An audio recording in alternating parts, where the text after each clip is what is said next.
PM मोदींच्या भारताला विश्वगुरु बनवण्याच्या दाव्यांचा सामना करत असताना महागाईने सामान्य जनतेची होरपळ सुरू आहे।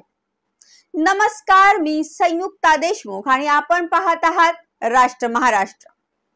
पीएम मोदी हे भारताला विश्वगुरु बनवण्याच्या मोठ्या दाव्यांसह पुढे येत आहेत, तर दुसरीकडे जनता महागाईच्या संकटाचा सामना करते आहे। रोजच्या जीवनात भाज्यांपासून कपड्यांपर्यंत सर्व वस्तू महाग झाल्या आहेत। आता मोबाईल फोनच्या किमतींमध्येही वाढ झालेली आहे।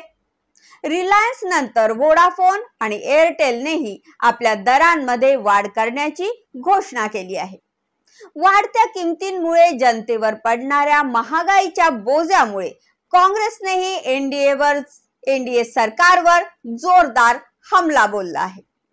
काँग्रेस नेहमी जनतेच्या मुद्द्यांना उचलत राहिलेली आहे।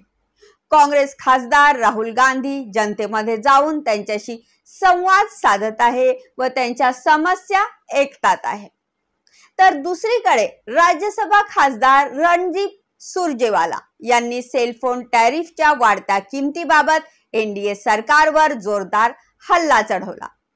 सुरजेवाला यांनी शुक्रवारी आयोजित पत्रकार परिषदेत सांगितले की 3 जुलै 2024 पासून देशात सेलफोनच्या दरांमध्ये वाढ करण्यात आली आहे।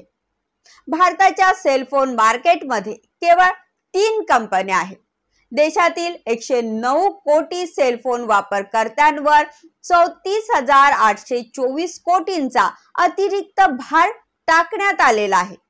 सुरजेवाला यांनी स्पष्ट केले की 27 जूनला रिलायन्स कंपनीचे दर 12 ते 27% पर्यंत वाढवले आहे आणि 28 जूनला एअरटेलने आपल्या दरांमध्ये 11 ते 21% टॅरिफ वाढवला।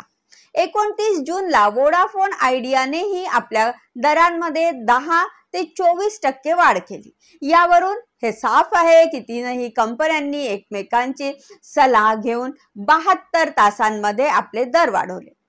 पुढे बोलताना काँग्रेसच्या खासदारांनी सरकारला 5 प्रश्न विचारले की मोदी सरकारने 109 करोड सेलफोन युजर्सवर 35,000 करोडचा बोजा टाकताना कोणती चौकशी केली का?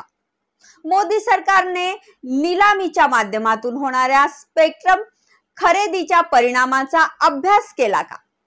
काय मोदी सरकारने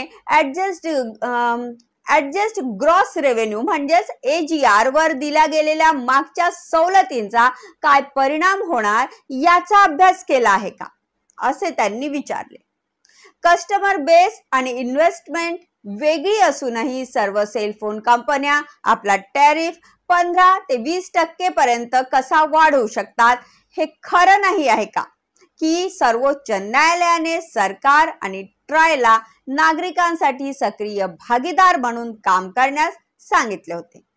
सुरजेवाला यांनी विचारले की लोकसभा निवडणूक संपेपर्यंत मोबाईल किमतींमध्ये वाढ थांबवण्यात आली नव्हती का?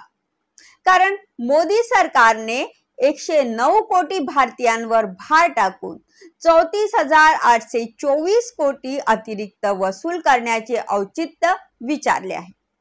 एनडीए सरकारवर गंभीर प्रश्न उपस्थित करताना सुरजेवाला यांनी स्पष्ट केले की या संदर्भात सरकारची प्रतिक्रिया काय असेल हे पाहणे गरजेचे आहे। याबद्दल तुम्हाला काय वाटते हे आम्हाला कमेंट बॉक्स मध्ये कमेंट करून नक्की सांगा। आजच्यासाठी एवढेच, परत भेटू एका नव्या विषयासोबत। तोपर्यंत पाहत रहा राष्ट्र महाराष्ट्र। आमच्या चॅनलला लाईक करा, सबस्क्राईब करा आणि व्हिडिओला जास्तीत जास्त शेअर करा। नमस्कार।